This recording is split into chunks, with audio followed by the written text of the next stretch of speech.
move on very quickly to the beginnings of formal dialectology, formal English dialectology. People have been interested in dialect from way back, but in the stuff in Chaucer about difference in dialect. But we go into the 19th century, middle to end of the 19th century, with a chap called Alexander Ellis. And I've just been talking to somebody about Ellis just now, actually. Not always well known, not known at all, actually. A.J. Ellis, a gentleman scholar, so wealthy he didn't need a job, but he didn't sort of spend his time at the gambling tables or anything like that. He went out and did all sorts of things, pioneering photography and various other things, but one of the things that he was very interested in was the language. He wrote a 5-volume work on early English pronunciation.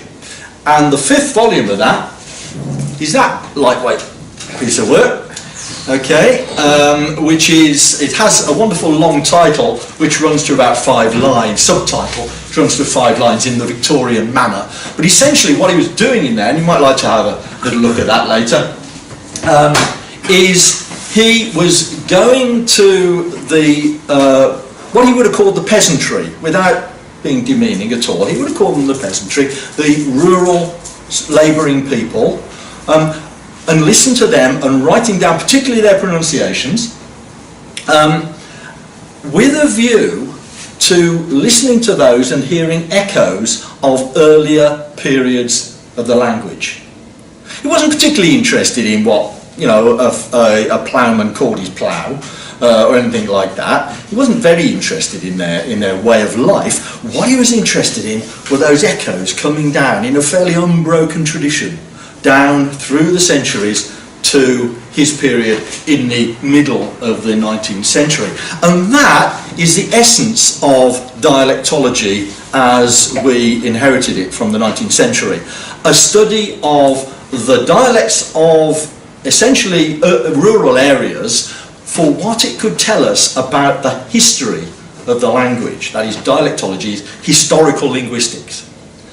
He's followed up in that sort of work, and he was part of the English Dialects Society, which publishes over a period from 1873 to the middle of the 90s, a series of works focusing on different areas of the country. And if you're from different parts of the country and you haven't encountered the findings of the English Dialect Society, there will almost certainly be volumes to do with your varieties.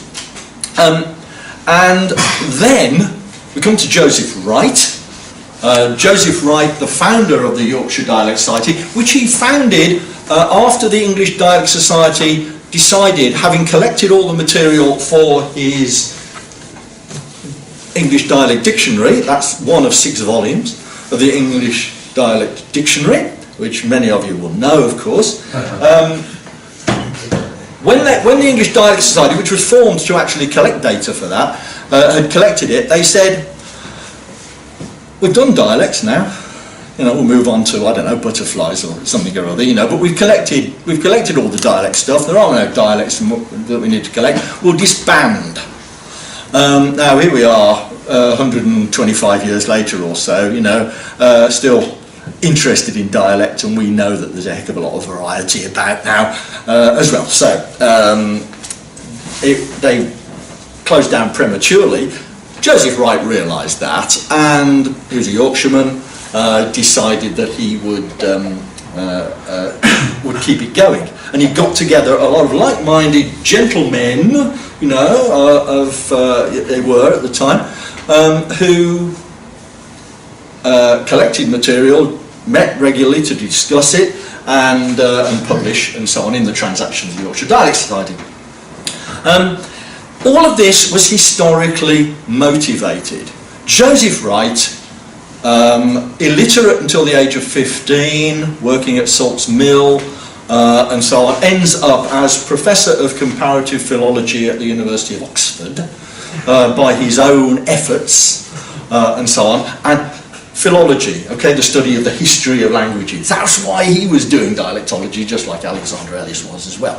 So that's the 19th century. Into the 20th century, the main person that I would want to mention very briefly is Harold Alton, who co-founded the Survey of English Dialects, which, having worked myself on the Survey of English Dialects inspired Survey of Anglo-Welsh Dialects as a student, I had the opportunity to work with Alton, fortunately, before he died, on a project to create the Linguistic Atlas of England. It's so weighty, these things, aren't they? But there is an electronic version of this just out, and if anybody wants the link to that, created in Innsbruck, then that's a bit less weighty to carry around than that, and carry it around on a USB stick.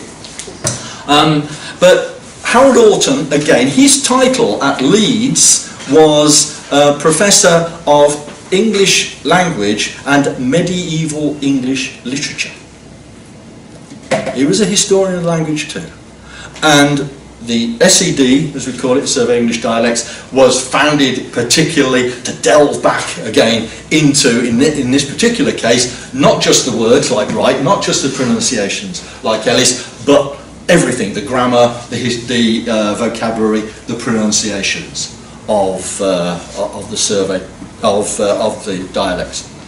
Now that survey is still ongoing in various ways. The important thing I would want to get across is it's all historically located. These dialectologists weren't particularly interested in folk ways, folk speech, the way Grandma spoke, or the way Grandad spoke in my title, for what it said about them, but what it said about that tradition in which they'd grown up and of which we are part.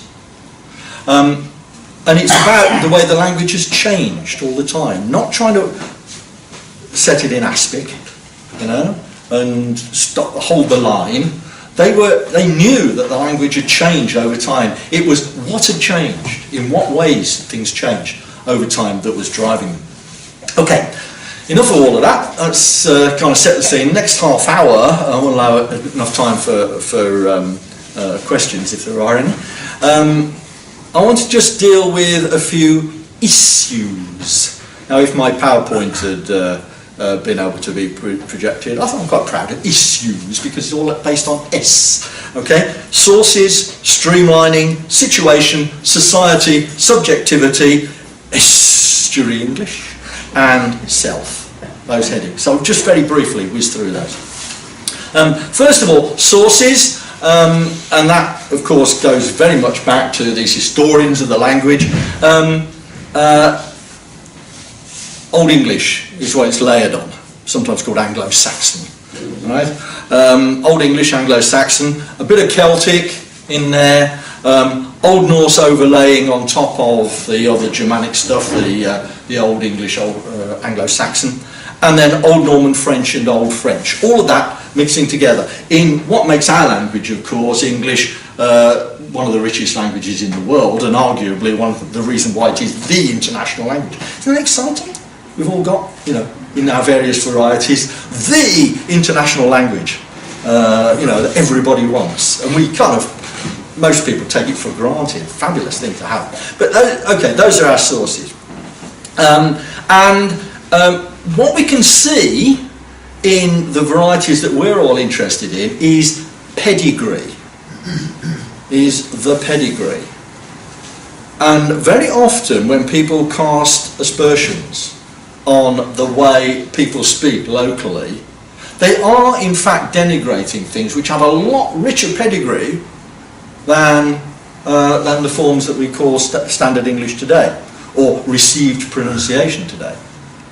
Right? People will say, "Oh, I love Shakespeare," you know, and then at the same time they will hate the way people say fun, you know, or laugh at the way people say fun and grass and so on. Shakespeare would have said fun and grass. He would not have said fun and grass.